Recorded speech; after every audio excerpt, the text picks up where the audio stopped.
Dans les classes de l'école secondaire Le Sommet de Charlesbourg, tous les élèves ont une tablette électronique. Ça fait 5 ans que Léa trimballe la sienne. C'est un magnifique outil de travail. Ça nous permet de faire beaucoup de projets, beaucoup plus qu'on aurait pu faire sans iPad, là. Ça nous motive vraiment, beaucoup plus, là. Puis ça permet que tu peux aller plus loin que ce que l'école te montre. Il y a 6 ans, cette école du réseau public a pris le virage numérique. Ici, plus d'agenda papier, plus de cahiers d'exercice.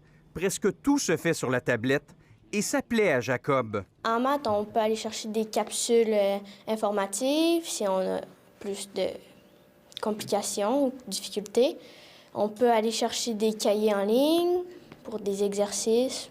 J'essaie le plus possible d'être sur mon iPad, soit écrire avec mon clavier ou avec un stylo électronique.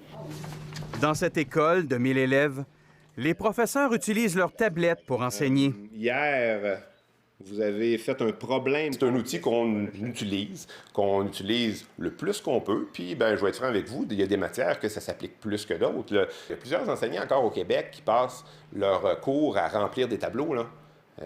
Nous, à notre école, on est un peu ailleurs là, par rapport à ça. Là. L'école finance l'achat des appareils pour que tous les enfants y aient accès. Les parents ont 3 ans pour les payer. Ils doivent débourser en moyenne 180 $ par année. On a aussi embauché une technopédagogue à temps plein dans l'école.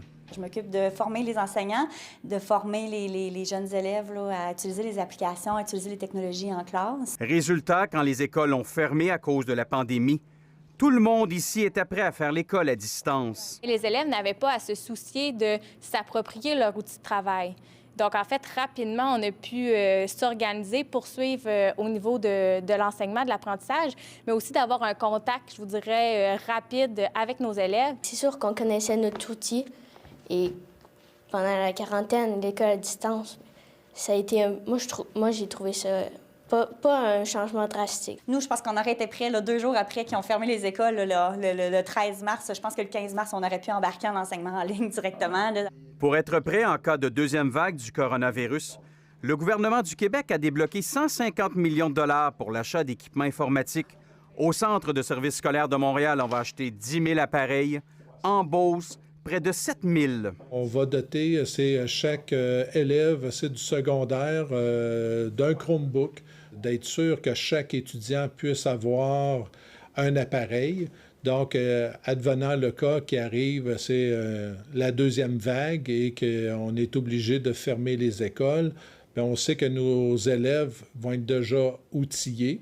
Pour cet expert, difficile d'imaginer que toutes les écoles du Québec seront prêtes dès l'automne. Ce sera tout un défi, mais ce qui est certain, il ne faut pas se fier uniquement à la présence d'appareils entre les mains des élèves ou dans les écoles. Ce sera réellement insuffisant. Il faut vraiment miser à la fois sur la formation des enseignants, sur la formation des jeunes aussi. À l'école Le Sommet, il a fallu au moins 1 an pour tout mettre en place et prendre le virage vers le numérique. Ici Jean-Philippe Robillard, Radio-Canada, Québec.